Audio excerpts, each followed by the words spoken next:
Tonight, Onside meets Crime Watch. There's the man always caught for speeding, Britain's best-known racketeer, and the football manager on most clubs' wanted list. As if that wasn't enough, alongside Linford Christie, Tim Henman and Bobby Robson, live from his art gallery in New York, John McEnroe. And whatever happened to the heroine of Atlanta, plus tonight's Premiership match between Bolton and Newcastle, and the best moments from yesterday's fantastic game at Old Trafford.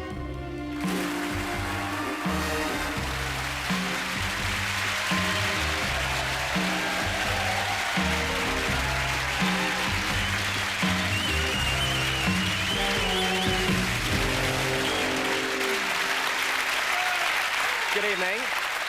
Our first guest tonight worked for Vision Hire, the Co-op and the Inland Revenue, and then at the age of 25 decided to become the fastest man in the world.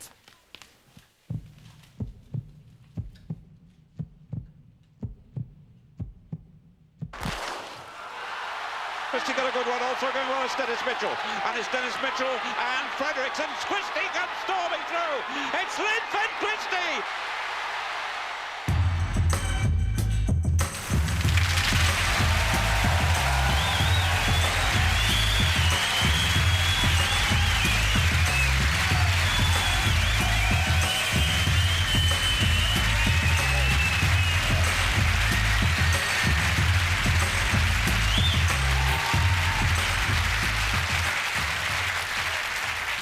Actually, we can see there, was that your finest moment, that Barcelona? It was one of them. I think the finest one was the year after that, the World Championships. Because, you know, Carl Lewis and some of the other guys said they weren't at the Olympics, but they were all at the World Championships, so it made it a little bit better. But I mentioned the fact that in your mid-20s, you know, when most people are almost at their peak, or on the slide almost, suddenly there was this transformation in you. I mean, were you hit by a thunderbolt and you suddenly said, I'm going to go for it, or what? Well, I mean, I got a few letters, because I was messing around doing bits and pieces, and my coach wrote me a letter along with the then promotion officer, Andy Norman, and they told me if I changed things around and buckled down to some hard work, I could make it. And, you know, coming from them, I decided, well, what did I have to lose? I mean, did you feel you were wasting your talent at that time, or didn't it occur to you? No, it didn't occur to me at all, because I just I was doing things like normal, you know, teenagers did at that time, and I was beating some of the other guys who was established, and I felt, well, if I can beat them down again, why did I need to do any more? But how did you get faster as you got older?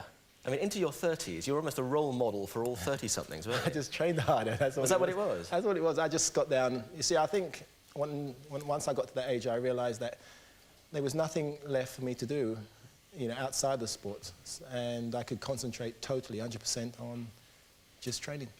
But, you know, at the age of 33, 34, when you looked at your training partners and maybe some of the other guys on the starting lineup with you, who you could almost have been their father, didn't you think, what am I doing here? Well, no, not really. I mean, because, you know, I was doing the job. I was out there to try and prove that I was the best there is, and, you know, it's a lot of hard work.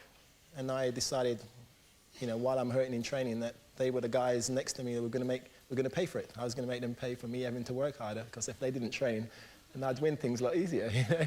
But I mentioned looking at people on the starting lineup with you. How often did you look at the people on the starting lineup and think, I know you're on something that's going to make you go faster? You must have done that a few times. No, I mean, that never bothered me, to be honest, because that's a distraction. If I was to worry about all the guys who I thought was taking stuff and everything else, then, you know, that would distract me. And as long as they went through the system and it proved them, you know, that they were innocent, then what could I do? And if they'd beaten me, then no one's going to say, oh, well, you know, he only lost because he thought those guys were on it. So I decided I'm going to beat them, whether they were or not. But you say the guys who proved they were innocent. That means that you didn't think they were. You must have had your doubts about a lot of people. I mean, everyone has doubts, you know, and, I mean, lots of people have doubts about me, but you can't go through life worrying about that. My job was to go out there and beat them all, whether or not they were on anything, and that's what I did. Were you offered things by fellow athletes saying, no, Linford, no. this will take 0.2 off your 100 metres? No chance. I mean, nobody ever... I mean, I've never seen anything like... No one's ever offered me anything. Really, honestly, you've never ever been offered any drugs ever? No, never ever. Never ever. I mean, they would never dare. But you would accept that there's a great sort of spectre that hangs over athletics, because whenever a world record is broken, especially, you know, dramatically, everybody says, oh, what are they on? Because what can athletics do to get rid of that? Well, I mean, it's not the athlete's fault, to be honest with you, and it's not the sport's fault, because if a cyclist or anyone from any other sport gets caught, automatically the media reports it is as an athlete. So everyone automatically believes then, you know, as an athlete, they're talking about track and field people. And also, I mean, cough mixtures and Vicks, what you know, your mum rubbed on your chest. I mean, that's all banned. So, you know, I think it's just... But the legacy of Ben Johnson lives on, doesn't it? Still. Well, I mean, well, you can, you know, it's the same thing with other sport. I mean, Ben Johnson's not around anymore, and it's up to people to forget that. I mean, we've got people now who are doing, you know, winning things. It's hard work. It's a lot of hard work. And, of course, it's, you know, it's in man's, you know, makeup to cheat, but what can you do? I mean, we're not all, you know, we shouldn't all be tarred with the same brush, and a lot of us go out there and we work, you know, damn hard for what we got. But there are still these two black marks over athletics, you know, despite the fact that it is almost, arguably, our most successful sport in recent years. There's the drugs angle, but there's also the financial problems that the sport still has in this country. You know, I mean, a couple of years ago, when you and other great athletic superstars were asking huge appearance fees, were you not aware that actually you were almost driving your sport towards bankruptcy? Well, I mean, it depends on what you call huge, to be honest with you. You know, I mean, I read today, Nassim Hamid made $7 million. I mean... But boxing can afford it. Well, I mean, at the time, you know, I just think it's bad mismanagement. I mean, our sport is a very rich sport. I mean, we made more money, I think, from one of the World Championships, I think like 90 million. So, I mean, it can afford it. And, you know, you get paid according to, you know, bums you put on seat. It's marketability. And, you know, unfortunately, or fortunately, you know, I'm, you know, very marketable. So when the BAF went up in smoke, were you surprised, or had you seen it coming? Well, I mean, I'd seen it coming a long time, you know, to be honest, because I just think the sport went around things the wrong way. I mean, the promotion side of things wasn't as good as before. The public wasn't coming in to watch the meets. And I don't think a lot of people, you know, sat back and, you know, decided to why aren't the public coming to watch the meets? And it's because it wasn't entertaining enough, and also because we were spending money on, a lot of big money on foreign athletes. You know, I mean, it's been rumoured that, you know, we were paying Michael Johnson, Donovan Bailey, like 80,000 to come, and British public want to see British winners, and it's just as simple as that. So what's the quick fix? Well, I mean, there ain't no quick fix. You know, if it was a quick fix, then it's going to go wrong again. I think the best thing to do, I mean, Dave Moorcroft now has taken over, and he has to go back. And there was too many, I would say, arguments between various bodies within the sport. He's going to have to go back now, get the 3As, get the BAF, and, you know, everyone together, working together. And we have to let the public know when the meet's on. You can't have a meet at Crystal Palace and advertise in Birmingham, because, you know, it doesn't work. You might not have a Crystal Palace much longer, mind you, which is a... Well, we've got Linford Christie Stadium. Listen, you called your company Enough Respect. Is that because you felt all along, even at the height of your power, that you weren't getting enough respect? No. You know, I mean, you know, a lot of people... I've been faced with this question so many times. You see, it's... I mean, I'm a working class person. I'm on the street. And, you know, the average kid out there can identify with me. I had a little talent. Eventually, I realized I had some talent, and I worked hard. And any kid out there can realize, you know, with hard work, we can make something of ourselves. And, you know, when I walk down the street, people say, enough respect. That means, you know, we appreciate what you've done out there, what you've done for the average person. I mean, I didn't go to public school. I mean, my parents, you know, weren't middle class. They were working class people. You know, my mum's a nurse. I was a nurse. My dad was a porter. And I just worked hard at what I got. So the average kid out there can, you know, with a little bit of sacrifice, you know, make something of themselves, and that's something I'm out there to do. And when you've worked for a TV company and the co-op, does that mean you appreciate gold medals all the more, do you think? Well, no, I mean, I appreciate the hard work. I mean, when I'm out there in the winter and it's, you know, like I'm training in Norway and it's 34 below zero, then, you know, I'm out there in a sweatshirt and a pair of tights, and it makes it all worthwhile.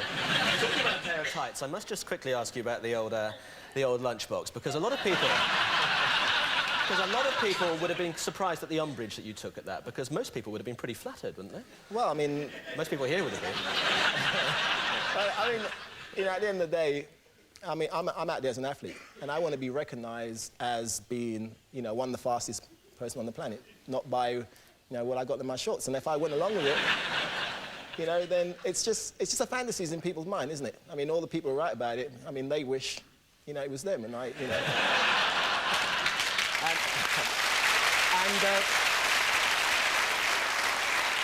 Final question. What about the future? Do you run in fathers' races? No, not yet. I'm planning on being head of the BBC, actually. Are you? The BBC Sport. There is a vacancy there. There is a vacancy at the moment. You never know. It's not very well paid there. You never know. Linford, thanks an awful lot for coming on. Linford Christie, everybody. Brilliant. Thank you.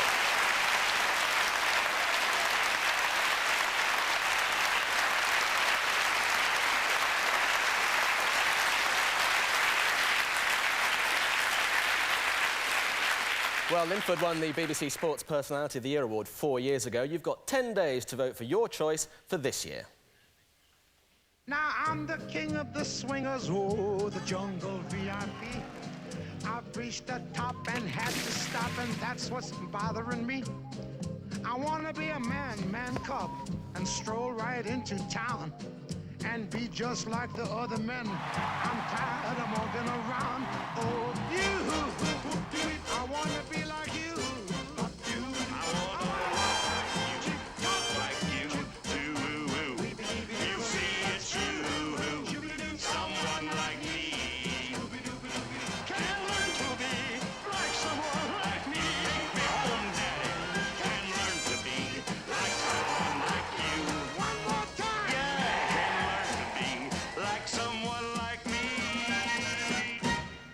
And here's how you can vote, either by letter, by fax, by email. Details on CFAX. Whatever you do, get your votes in by Friday week.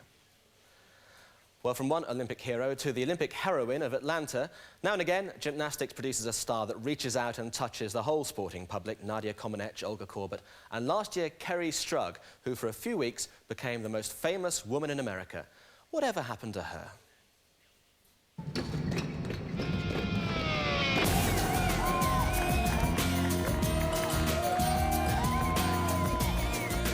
It may look like an ordinary 20th birthday party, but the birthday girl has had a far from ordinary life. Kerri Strug started gym classes when she was just 3 years old, and she was hooked.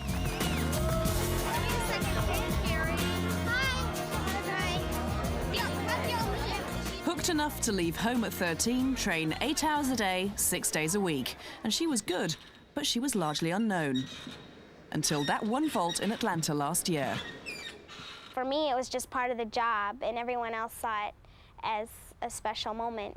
They are within touching distance of the team gold medal, and it's all going to come down to one vault. This is the Olympic Games. It's not any competition. It's not just an invitational meet or the nationals. This is the event you look forward to your whole life. And it wasn't just myself that sacrificed, but my family and my friends and our coaches. And this was a team competition. My teammates had done their part, and I wanted to do mine. A team gold depended on Kerri's vaults. She had 2 chances. On her first, she fell and badly sprained her ankle. Injuries were nothing new. But when I was walking back, the pain wasn't subsiding, and I didn't really know what to do. So I just tried to be optimistic and positive and visualize the vault in my head and looked at Bella for some encouraging words, said a small prayer, and went.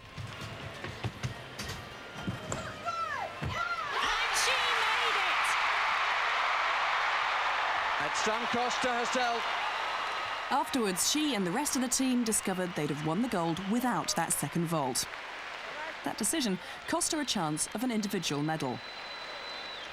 There was really never any question in my mind I was going to go for that second vault if we needed it or not, because it was a matter of pride, and you don't leave the gym until you complete what you're supposed to.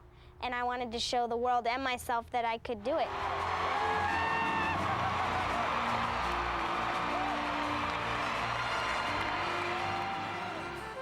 Since that vault last year, Kerri's been on every chat show going. Her face has been on the front of Time and People magazine. She's written 2 books. There's a Kerri website. There are Kerri t-shirts, Kerri posters. Kerri's on the front of a Wheaties packet. And recently, she even made an appearance on Beverly Hills 90210.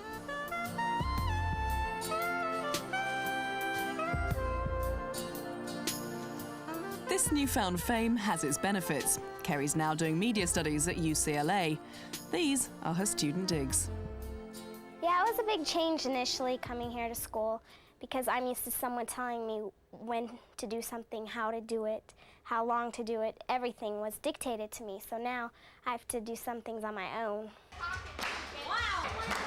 Things haven't changed that much, though. Kerri's still performing, a 30-stop exhibition tour with her Olympic teammates. Team or no team, Kerri's the star, and that hasn't always endeared her to the other girls. You know, it was a little bit hard initially because we had accomplished so much together. But I think they realized that I just did something a little bit different. We will never forget her performance in Atlanta. I still train, and gymnastics is a big part of my life, but it's not everything anymore. I realized that I need to start enhancing in other areas, broadening my horizons. I don't want to be known as just a gymnast my entire life. But now it's the sports agent she shares with Muhammad Ali that tells her what to do. She may want a normal student life, but there's precious little time, unless, of course, it's on her schedule.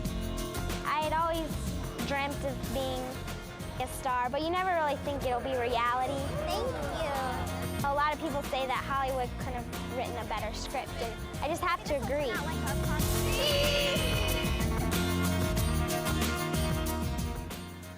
What a life. Well, Kerri Strug is just 3 years younger than our next guest. He, in fact, is an Olympic silver medalist. His great-grandmother was the first woman to serve overarm at Wimbledon. His grandmother was the last woman to serve underarm at Wimbledon. Neither of them won it, but he just might. Tim Henman.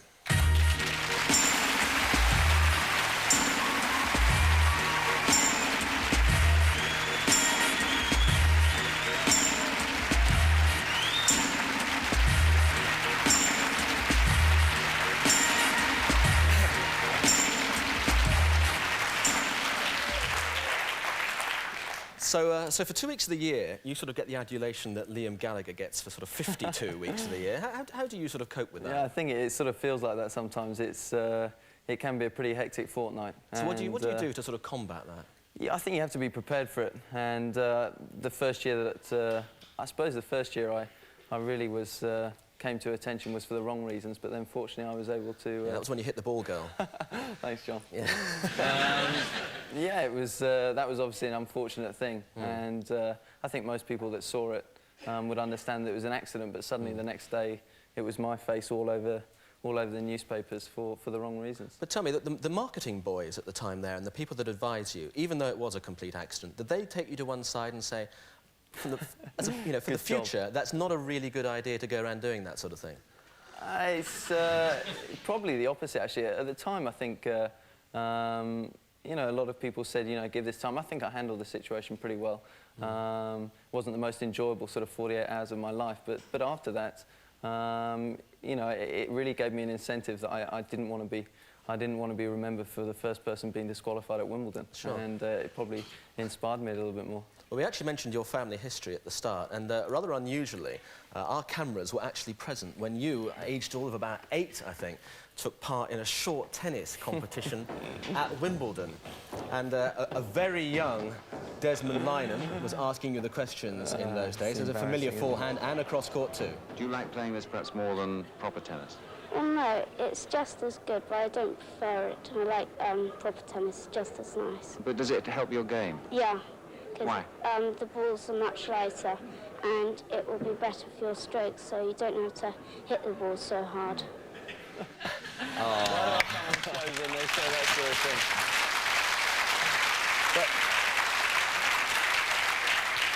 But that was you at 8, hitting the ball pretty handily. At what age did you say tennis is the career? That's pretty scary as well. Probably about 2 years before that. Really? It was the it was the first time I went to Wimbledon and I watched Borg play, and I think I was about 6, and I went to the centre court for the first time, and I don't know why. It's probably a bit abnormal, but I knew this is what I wanted to do. But haven't you almost made a rod for your own back? Because you, and us as well now, actually expect you to be a champion. We can see your little Adidas advert here, which is, you know, in a sense, is saying, I'm going to get there.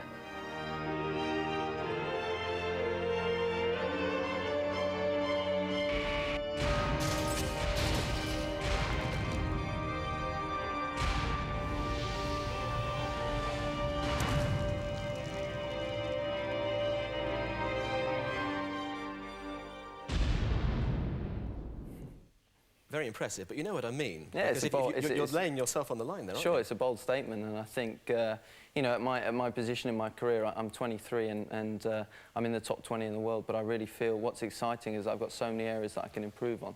Like what? I mean, what do you have to do to get from where you are to the top 6? I think every aspect of my game can improve. I can serve very, very well at times, but not nearly as consistently as I'd like to. I can move quicker around the court, I can become stronger. So there are so many areas in my game, technically and physically, that I can improve on. If I can get to 17 in the world now, then I think I've still got a long way to go. Of course, somebody who is in the top 6 is Greg Rosetsky. And you wouldn't be human, would you, if 0.1% of you wasn't a little bit glad that he lost to Patrick Rafter in the US Open final?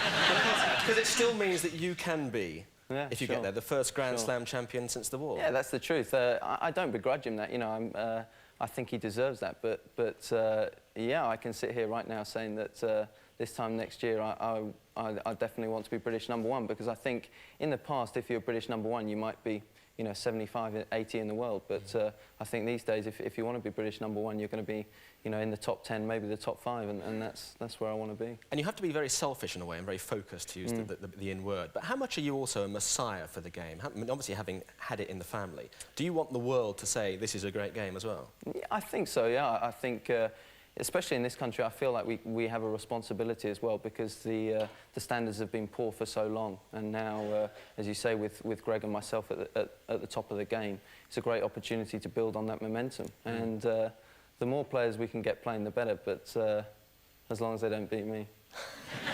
But your other great passion is football, and you were going to play tonight, I know, but the game was waterlogged. Tim is now a demon striker, I must tell you, but he was in the past a goalkeeper of no repute. And news travels fast. But Oxford United is your great passion, isn't it? And of course, the club's for sale. Every single player at Oxford United is on the transfer list. So do you fancy being a sort of next Robert Maxwell for Oxford? It's a nice idea, isn't it? But it is, it's a lot of fun, and hopefully if we can find... This is a good bit, this bit. I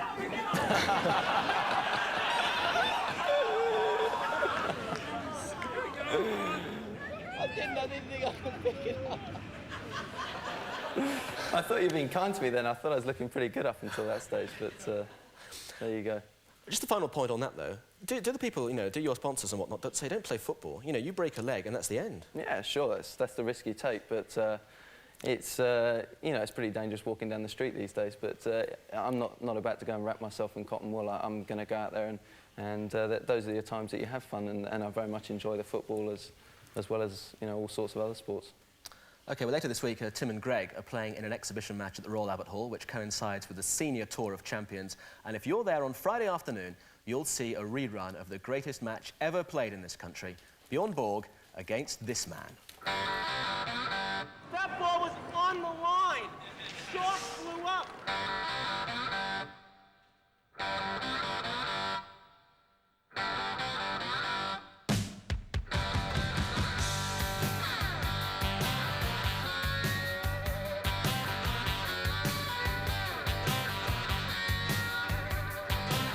Now on the day I was born, the nurses all gathered round, and they gazed in wide wonder at the joy they had found.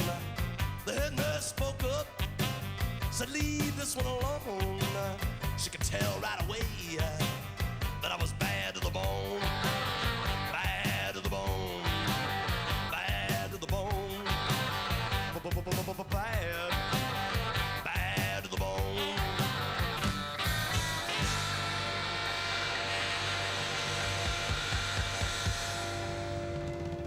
And talking of old masters, live from his art gallery in downtown Manhattan, welcome John McEnroe.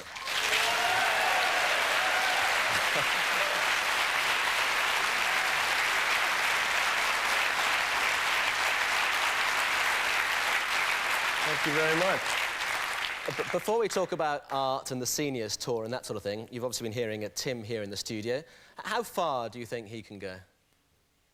Well, he's one of the most talented guys. It depends how much he wants it, and I think at the moment he's a little too nice a guy. So has he got to get mean, or has he got to throw his racket a bit, or what? Well, I don't know about the racket, a little bit meaner. And how do you get meaner? Well, you know, have him come over to New York. Do you accept that, Tim? I think, yeah, it's a fair comment. I definitely, you know, I definitely want it enough, and I'll do anything that I can to achieve some of the things he's achieved. But yeah, I think that's definitely a fair comment. Well, you'll both be at the Albert Hall this week, so maybe you can have a knock-up together. That's right, yeah. John, tell me... These tennis players get along too well now. That's the problem. They're too friendly with each other. Yeah, but you say that, but Bjorn Borg is now your best mate. He was best man at your wedding. Were you not best friends in your playing days? He was not... You're reading the English press too much, number one. He was not the best man at my wedding. My children were. But Bjorn and I were one of the exceptions where we got along relatively well, but there was a couple other guys by the name of Connors and Lendl, for starters, who years went by where we wouldn't talk to each other. When you were playing Bjorn Borg, were there not times when you wanted to go onto his side of the net and hit him because it must have been so frustrating that he kept getting it back? I was probably more frustrated the way he acted as opposed to the way he played. I quite enjoyed the way he played. It suited my game, and he was the guy in the backcourt. I was the guy that rushed the net. I think that looking at him and no matter what happened, sort of keeping that same face, that is unusual. What I do on a tennis court is normal. All you tennis fans out there, I'm the guy that's normal. So, all those tantrums, when you look back on them, do you regret them? Well, certainly some of them I regret. They caused me more problems than I thought they would, but at the same time, I don't regret the effort I put in, and I think that people saw that I cared, and I don't think that the players care enough now, to be perfectly frank, and I'd like to see more of that. I don't think that throwing rackets or yelling at umpires is what needs to be done. A little bit of emotion doesn't hurt a sport. Do you think you won or lost matches because of all that? I won matches because it kept me very intense and focused. As I got a little bit older, had children, my lifestyle changed. I think it cost me matches because it wasn't the type of example I wanted to set for my kids. And to be perfectly honest, I got bored with it. I didn't have the sincerity and care as much about the sport later on in my career than I did at the beginning when I really wanted to change the sport. I think the game itself should be more of a game for the masses, and still it's too much of an elitist sport. Mm. Actually, Tim, when you were watching Borg against McEnroe, who did you want to win? I was 5. Sorry, John. He wasn't born yet. Well, we'll come back to that one in a few minutes. I think he answered the question already. Yeah, I think so. But in your role as a commentator for most of the time these days, John, I mean, when you ask, shall we, I don't know, Krajicek against Ivan Isavic, do you get into the commentary box before that and think, oh, God, 100 aces in this match, what's the point? Well, there are times where the serve has certainly become too important. Obviously, at Wimbledon, when you play on grass, it's extremely difficult to deal with that type of serving. What I have more of a problem with is their attitude on the court. These guys are making way more money than they deserve, and half the time it doesn't look like they give a damn. Well, it's interesting you should say that in the aftermath events this week and the US Davis Cup team getting smashed by Sweden. Did you feel that the Americans there could have put a bit more effort in? Absolutely. You know, I was waiting for the call, but then again, I've been waiting for 5 years.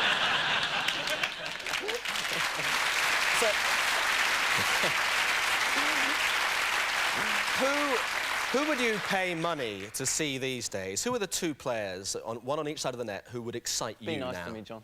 Henman and who? I'd like to see Henman and Rosetsky play. Seriously? The Brit and the Canadian guy. Yeah.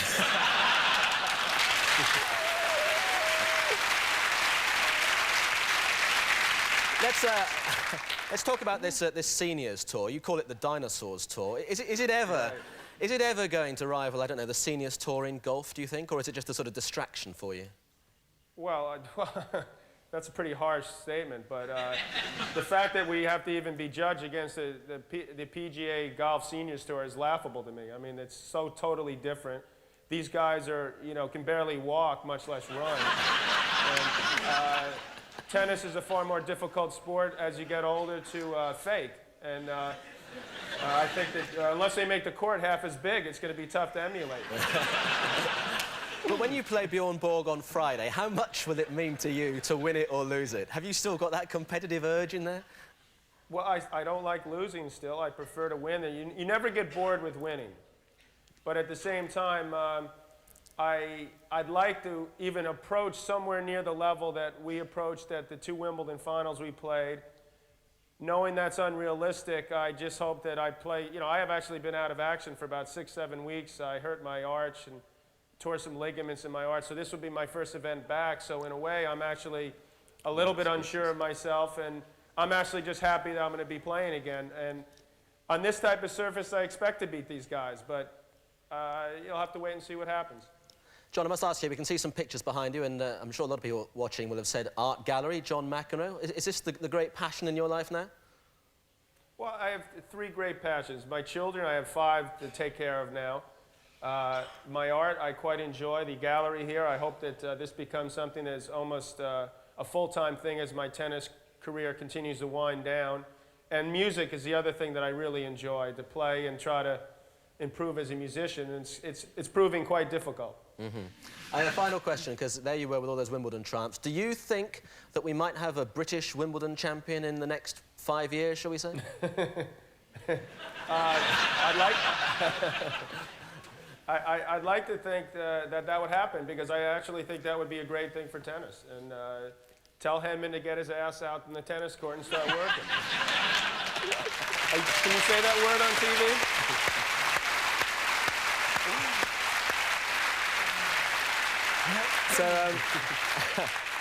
So the challenge is laid down, Tim. Yeah, it's up to you now. Yeah, it was pretty. I think it was pretty clear for everybody to hear. So, yeah. Brilliant. I better get on the court. Excellent. Tim, John, thank you very much to both of you. John McEnroe, Tim Henman.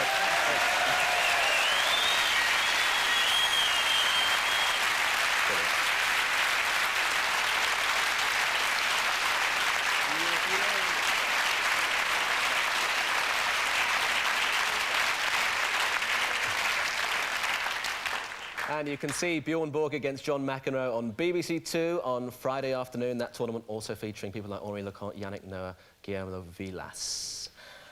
Now, in a moment, the most sought-after football manager in the world, it would seem, Bobby Robson. But before that, Manchester United's continuing assault on the Premiership goal-scoring records. Here's their demolition of third-place Blackburn yesterday that's put them 3 points clear at the top of the table. Gary Pallister. Forward for Cole. Header from Pedersen. Sheringham. This is Solskjaer. And Solskjaer scored.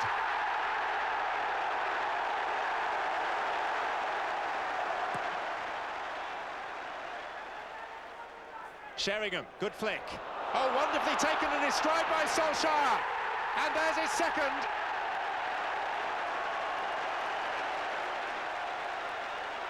Sherwood. Sutton. Oh, that's a nasty foul on Mickey Butt. And Sutton is as aware as anyone that he's already been booked. And now he's off. Beckham. Swung wide for Phil Neville. Cole by the penalty spots. Oh, it's been turned in. And I think it was the defender, Stefan Onsho, that got the touch. McLeod, too far ahead of Solskjaer. Oh, but what's Kenner done? Jeff Kenner has beaten his own goalkeeper. 4-0 to United. Well, in yesterday's other match at Highbury, Liverpool bounced back from their home defeat by Barnsley with this one-goal victory over Arsenal. Steve McManaman's spectacular strike giving Roy Evans' team their second away win of the season, and it was also Arsenal's first home defeat of the current campaign. So too tonight, and Newcastle, still with games in hand, had the chance to follow up last weekend's win over Crystal Palace against Bolton, who were lodged in the bottom 3.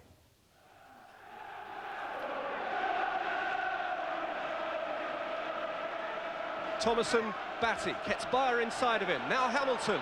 Bolton are short at the back. Hamilton with a shooting chance. Partially saved, but Brannigan held on well. Initially, the keeper was agile, and then hugely brave. Bergson and then Pollock. Bolton just stepping on it a bit now. Franson. Blake. Chance for Nathan Blake!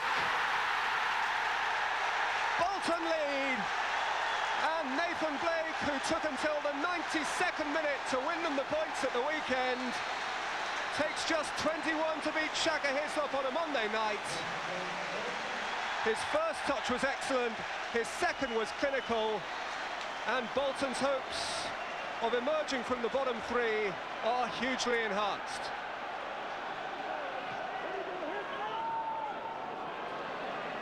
Gillespie, very neat control. And again, took Thompson out of the game. And came away from Sellers, and away from Whitlow. Gillespie, a really thrilling run. And a shot to end it that at least tested Brannigan to some degree. So that's how it ended. Newcastle missing out on the chance of going up into the top 6. United still 3 points clear of Chelsea, Blackburn, Leeds, Arsenal, Leicester, and at the bottom. That result means that Bolton move up to 13th, and despite that win at the weekend, it's Spurs who drop into the bottom 3. And on Thursday evening, live from Marseille, the draw for the World Cup. They'll drag it on interminably, because they always do, but it's fascinating nonetheless. Who will England and Scotland be drawn against? BBC 2, 6 o'clock Thursday. Now, 7 years ago, our next guest almost became a national hero in the World Cup, but a missed penalty or two, and Germany beat us again. Since then, he's enjoyed managerial success in Holland, Portugal and Spain, and he's being linked with every job that is or isn't vacant at the moment in this country. So, is he going to leave Barcelona? Welcome, Bobby Robson.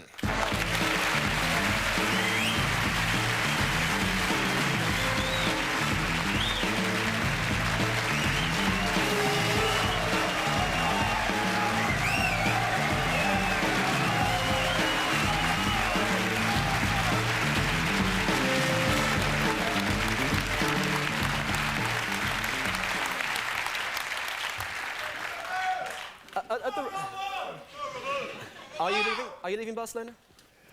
At this moment, no. Nope. I have a year's contract, which I will fulfil till the end of the season. And after that, nobody has a crystal ball. Everton? Everton? All these clubs have very good managers, and it's rather an embarrassment for me. The thing is, though, that everybody seems to want you. Does that make you almost smile, almost laugh, because you were so vilified 7 or 8 years ago in this country, and now you're seen as the sort of potential messiah by everybody? Well, I mean, it can be flattering, of course, but sometimes it's a bit of an embarrassment. I think the last thing some managers who are in good positions want is my name being bandied around about their job, and that is something that I don't like. I don't agree with it. It does embarrass me, and I wish it wouldn't happen. But I mean, you can't control the media. They choose the story, and so it happens. But as a man of the North East, it would seem that the Newcastle job was almost the perfect homecoming. Why did you turn that down? Because I'd waited about 18 years to get to Barcelona. And I really mean that. I was twice offered the job and turned it down. I couldn't take it because of a commitment on a contract with Ipswich, a commitment on a contract with England at the time. Do you think Barcelona is the biggest football club in the world? Getting on that Undoubtedly, yeah. Yes. I've seen most clubs in the world. I've just been in Argentina, as an example, in Brazil. And I saw Flamengo play Vasco da Gama last Sunday in Brazil, and I saw River Plate and Boca Juniors play, and magnificent, huge clubs, but Barcelona is phenomenal. Sorry, so why didn't you take the Newcastle job? Because I waited 18 years to get there, and the job came to me at the wrong time, you know, and I wasn't about to leave Barcelona having got there for 4 months. I was in the middle of a big contract. I felt I could get success at Barcelona, and success at Barcelona is a terrific thing on your CV, if that's what you need. And so it was just the right job for me in a way, but just at the wrong time, and I couldn't walk out on a contract out of Barcelona. Do you want to come back to this country? Well, eventually I will. I mean, I've said that I have a contract till the end of the season. And my feeling is that I will come home at the end of this summer. But how many clubs would you consider coming back to? I mean, would you come back to, I don't know, a second division club like a Fulham, like Kevin Keegan's done, and try and take a club from nowhere to the, with all due respect to Fulham fans, you know, up into the Premiership? Or do you want a big fish or nothing at all? It's a good question, isn't it? Ask me another. No. I've done my hard work. I've done my apprenticeship. I spent 14 years at Ipswich, you know, working at a small club, trying to make it a giant, which we did in the end. We had terrific European success, and it was a fabulous place to work for. I didn't have money, but I had the other commodity, which was time. And time is money, isn't it, in a way, in football. So that suited me. But if I come back, I would want to be at the sharp end. at my age, there is only one place to work, and that is at the very top. So Old Trafford. If you want to... Hi, Alex. Keep going, my fella.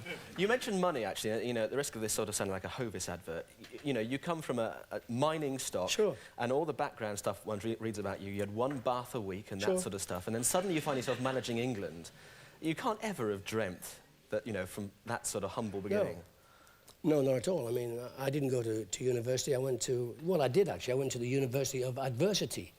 And I left school at 15, worked for a year down a coal mine as an electrical engineer, but I only wanted to do one thing, and that was to play football. So I knew at 17 years of age, I was going somewhere to play football professionally. So my life took off then. And you went to Fulham? I went to Fulham. How much were you paid when you started? £6 in the summer, £7 in the winter, and a good rollicking from the manager if you lost. And of course, but alongside you, of course, in those days was Jimmy Hill, whatever happened to him. And he was obviously the great campaigner on behalf of the minimum, maximum wage. Yes, yes. Were you involved in that at all? Well, I was. I mean, I was a paid full member of the PFA. Jimmy did a wonderful job. All of the players in the country at that time supported the situation. You had a person, for instance, like Stanley Matthews, who could earn no more, and I think the maximum wage at that time in '61 was, if I'm not far from being right or wrong, £14 in the winter and £12 in the summer. So you had a fella like Stanley Matthews who could only earn £14 a week. And you had Joe Stokes, who played for basically Stoke Town, if you like, with respect, being able to earn the same sort of money. That wasn't right. So, given the fact that you come from that sort of background, when you're dealing with 16 million, 12 million pound transfers, do you think the world's gone crazy? Well, you have to adjust. I mean, it's taken a long time to get from where we were to where we are now, and things do change. Where it will stop, I don't know. I mean, I persuaded my president in Barcelona last year to buy Ronaldo. And we started at $10 million, then it went to $11 million, and $14 million. And the club kept saying no, no, no. And it went to $20 million. And the president said to me, "Are you sure?" And I said, "Yes." "Have you got the money?" He said, "Yes." So I said, "Well, if you've got the money, pay it. If you haven't got the money, you can't pay it. But if you have the money, pay it." Now, we buy him $20 million, 20 years of age. 1 year later, he goes into Milan for $32 million. So where is it going to stop? And I just don't know. Barcelona won 3-1 tonight, by the way. I'm delighted. Now, time's going to beat us, but let's talk about the World Cup just quickly, because it's a draw this week. You, having travelled around Europe so much in a managerial capacity, how realistic do you think England's prospects are next summer? I think there are about 8 countries who can possibly win the World Cup. We are one of them. There are many countries who will participate who have got no chance, realistically, to win the World Cup. We are not one of them. I think Glenn Hoddle's done a fantastic job. He was a great player. He's holding the reins of the England job very well, very professionally. I like what he's done. I like his style. I like his teams. Team done very well. He's got a nice mixture of experience and youth. We did very well in the tournée in France. We went to Italy in a difficult match. I mean, I think people here realise just how difficult that match was for us. We could have lost it easily, nearly lost it, as we did in the last minute. I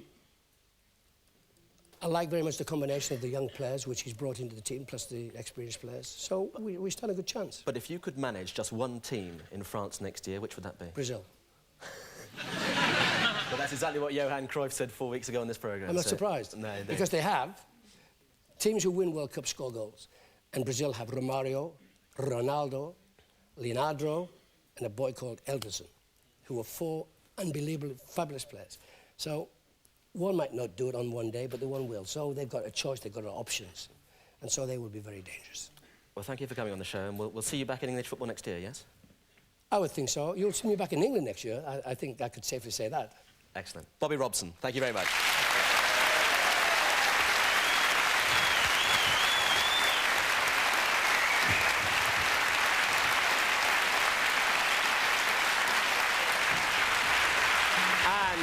And next week, it'll be all black on the night as we tackle Jonah Lomu.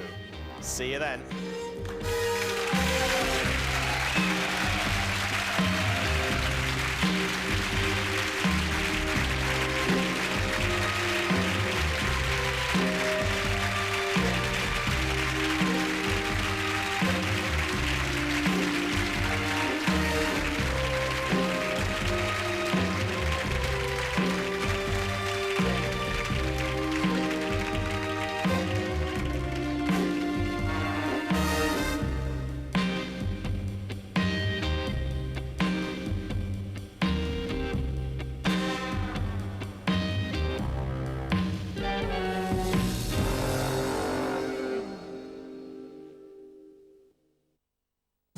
freak explosion in the outback.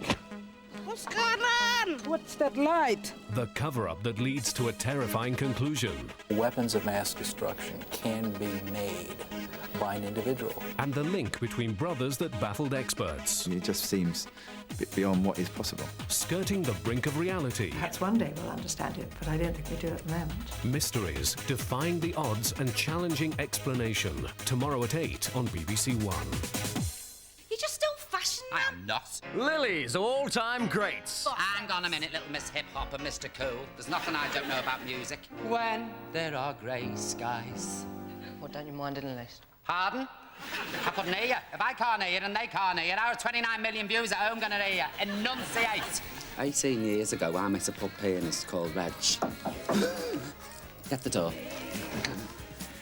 The Lily Savage Show, Sunday at 10 on BBC One. Superstition and conflict in Black America. Danny Glover stars in the tense movie thriller To Sleep With Anger, here on BBC One in half an hour. The very latest cinematic releases. First on BBC One, Film 97 with Barry Norman.